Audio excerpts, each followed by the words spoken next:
Hi, today I'm going to make some prints by using an apple and directly using that apple to make the prints. I'll cut it in half and then apply ink to the apple and then print using those two halves of the apple.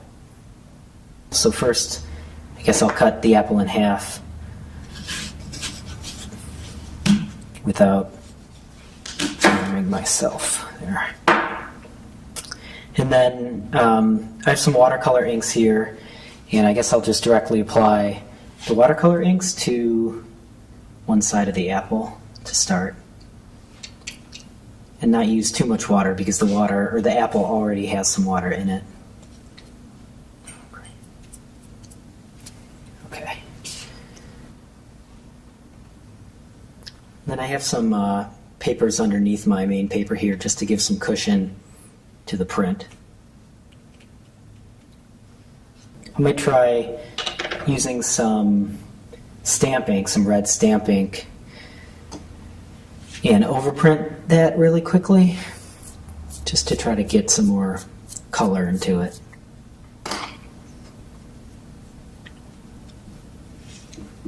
So I'm just inking up this apple using an eraser to transfer the stamp ink onto the surface of the apple. Okay. And just printing right over that last print.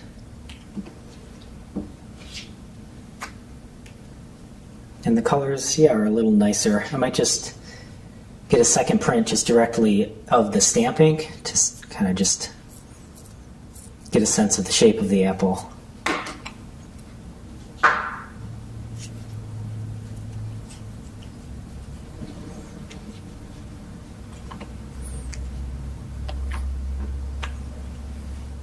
So that's kind of nice because it still kept some of the color from the original watercolor ink, but it's primarily that nice stamp ink that's left on there.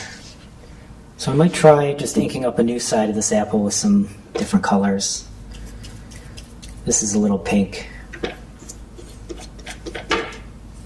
Try not to get too much water in the watercolors before applying it to the apple because there's so much water in there already. Kind of almost dry brushing. Might try another without inking again. That's kind of nice, but it's a little too hard to see. So I might add some more color to this. Let's see. Try to add blue for a nice contrast with this light pink. A little darker to get a darker impression. Just roughly painting on here. Okay. Again, I'm going to try to overprint on one of the last pink impressions.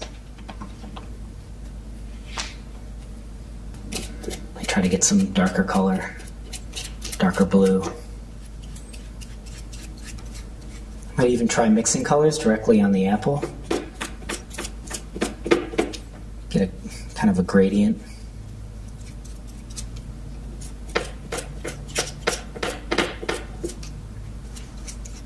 And again, I kind of like this overprinting, the look of this overprinting, so I might just might print right over that other print again.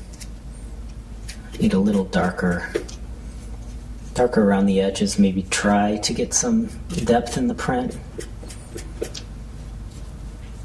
by just painting one of the edges darker than everything else.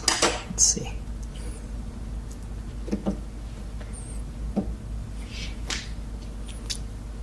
Print's still a little wet, so I might try to print that again on a new sheet of paper.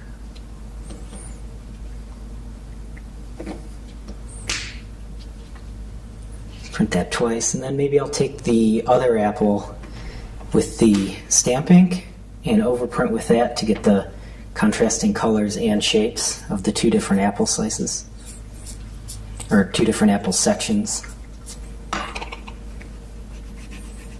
Just quickly ink the edges.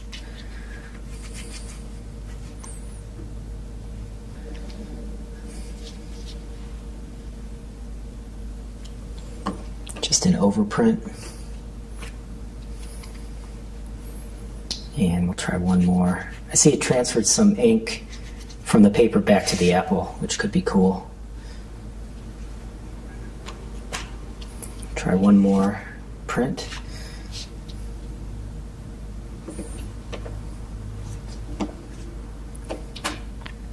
Yeah, that kind of has the same effect of transferring the color, the watercolor, back onto the apple, which I used in this new print. And it could be cool just to try an apple cut the other way, kind of along the latitude of the apple.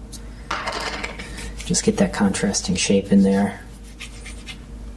I think this is ink both with stamp ink, just oil-based stamp ink, and also some watercolor.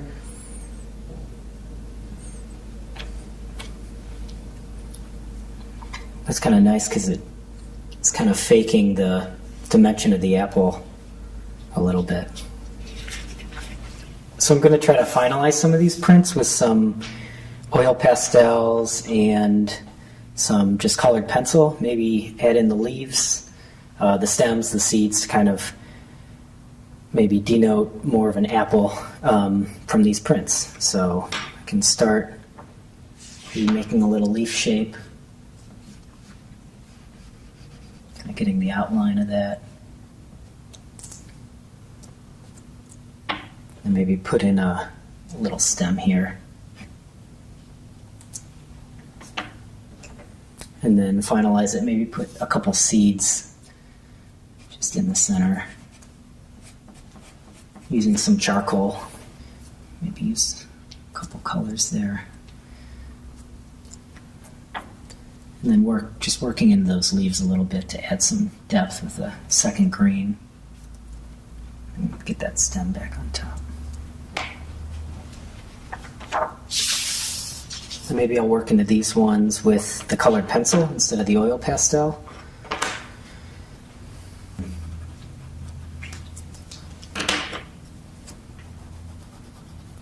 And go back in there with a lighter green. Maybe I'll still use the pastel for the stem.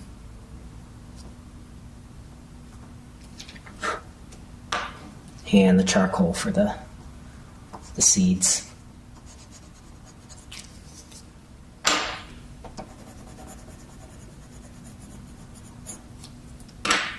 And go back through maybe a black stem. And a couple seeds to finish it off.